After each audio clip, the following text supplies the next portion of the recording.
بسم الله الرحمن الرحيم.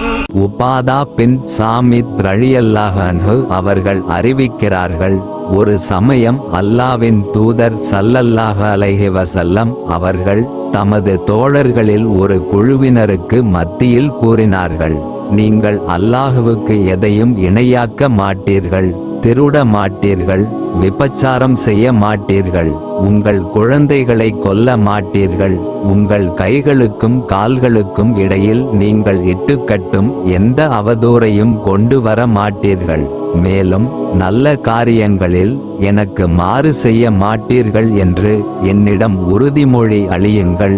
உங்களில் யார் இந்த உறுதிமொழியை நிறைவேற்றுகிறாரோ அவருக்குரிய கூலி அல்லாஹ்விடம் உள்ளது. இவற்றில் ஏதேனும் ஒன்றை ஒருவர் செய்து அதற்காக இவ்வுலகில் தண்டிக்கப்படுவாரானால் அந்த தண்டனையே அவருக்கு பரிகாரமாகிவிடும். இவற்றில் ஏதேனும் ஒன்றை ஒருவர் செய்து அல்லாஹ் அதை மறைத்துவிட்டால் அவரது விவகாரம் அல்லாஹ்விடமே உள்ளது. அல்லாஹ் நாடினால் அவரை மன்னிப்பான், நாடினால் அவரை தண்டிப்பான். உபாதா ரலியல்லாஹு அன்ஹு அவர்கள் கூறினார்கள், எனவே நாங்கள் இந்த விஷயங்களுக்காக அல்லாவின் தூதர் ஸல்லல்லாஹு அலைஹி வஸல்லம் அவர்களிடம் உறுதிமொழி அளித்தோம்.